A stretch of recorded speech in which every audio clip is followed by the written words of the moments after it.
摄影老师，请给我一个得体的单人镜头，给我一个过肩的特写，来一个主观的插入，一个中景的 two shot。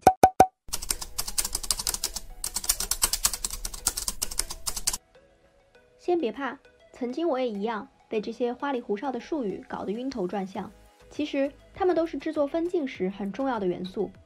一个清晰的分镜表可以帮助我们在拍摄前期理清思路，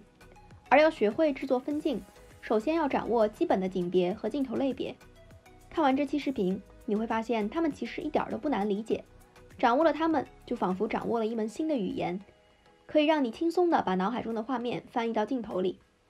我们来看一下这两张图，你会怎样描述这两个画面呢？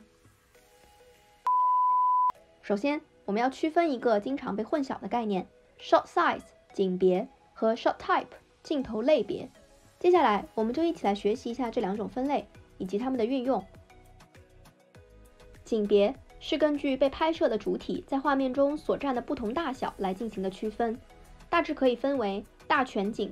全景、中全景、中景、近景、特写、大特写7种景别。在大全景中，人物在画面中只占很小的一部分，画面中的大部分空间都留给了环境。这种镜头常常用来交代环境的信息，例如人物所处的地点、年代等等。我们经常会在一场戏的开头使用大全景，作为定场镜头，告诉你接下来的剧情是发生在一个什么样的环境里。在全景镜头中，人物主体从头到脚地出现在画面中。与大全景不同，我们不会给人物周围留太多的空间，而是会让它充满整个画面。注意，人物的上下，尤其是头顶，通常还是要留有余地，才不会在视觉上显得不协调。这种景别既能看清面部表情，又能看清肢体动作，常常用来塑造人物。中全景镜头通常包含人物从头到大腿的位置。这个景别还有一个别名叫做 cowboy 牛仔，因为在西部片中，牛仔们的手枪通常都别在腰间，而这个景别刚好可以展现牛仔决斗时拔枪的瞬间。再配合低角度仰视的镜头，可以很好的增加视觉冲击力，塑造有力量感的人物形象。中景镜头中通常包括人物从头顶到腰部以上、胸部以下的位置，这是一个十分常用的景别，因为它和我们在与人交谈时眼睛看到的景别很相近。我们没有刻意用相机去凑近或者远离人物，这是一种相对中立的景别。近景通常包含人物从头到胸口的位置，在近景中，你可以非常好的看到人物的面部表情以及他所传达的情感，又可以同时看到一点点他的身体动态。在特写镜头里，人物的脸占据了主要位置，也是在特写镜头中，我们可以不给人物的头顶留下空间，镜头常常直接从额头开始。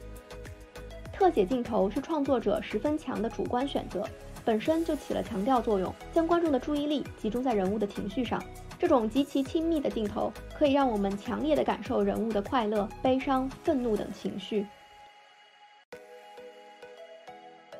大特写可以拍摄人物的瞳孔、嘴唇、手指，任何一个有利于帮助传达情感的细节，通过把这些细节无限的放大，进行强烈的情感表达。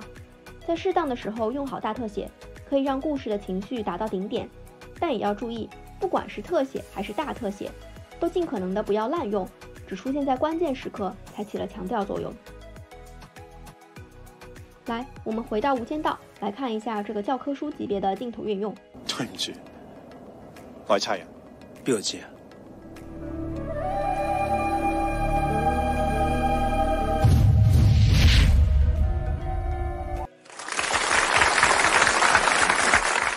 好了，讲完了景别，我们来看一看另外一种描述镜头的方式——镜头类别。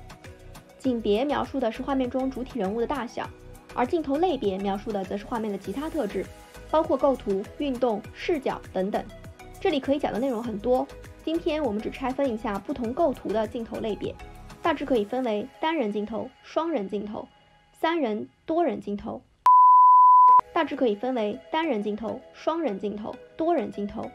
过肩镜头、主观镜头。关于镜头运动、视角等等内容，我们会在接下来的视频慢慢讲解。单人镜头即画面只对主角一个人进行单独强调。单人镜头又分为 clean single， 即画面中只有主角一个人，没有其他任何人物，以及 dirty single。dirty single 带关系镜头，通常是画面中除了主角以外，还有其他角色的身体部分，用来展现两个人的位置关系。双人镜头，即画面中同时出现两个人，并可以同时看到两个人的面部表情。注意，这一点很重要，如果其中一个人是后脑勺对着镜头，这不算一个双人镜头。这种镜头最适合展现两个人的关系，制造或亲密、或疏离、或紧张的不同氛围。三人及多人镜头，有时候故事不仅仅只有一个或两个主角，我们就需要一些能够概括多个人的镜头。在这样的镜头里，最重要的就是如何安排各个角色的位置，清晰地表达他们之间的关系。这其中的学问也是每一个创作者要去慢慢感受的。过肩镜头，在拍摄双人对话时，过肩镜头是最为常见的镜头，通常是两个人面对面交谈，相机越过其中一个人的肩膀去拍摄另外一个人。在后期剪辑的时候，在两个主角的过肩镜头之间进行切换，是一种非常流畅的剪辑方式。一方面可以让观众非常自然地被带入到这段交谈当中，另一方面也可以很好地展现两个人之间的关系。主观镜头，在这种镜头中，相机成为了某个人的眼睛，我们成为了这个人物，看到他所看到的东西。甚至有时候，这种主观镜头的主体不一定是人，可能是动物、幽灵，甚至是一棵树。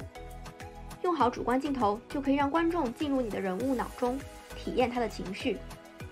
最后再强调一次，不管是单人镜头、双人镜头、多人镜头、过肩镜头还是主观镜头，它们都可以和前面提到的景别搭配使用。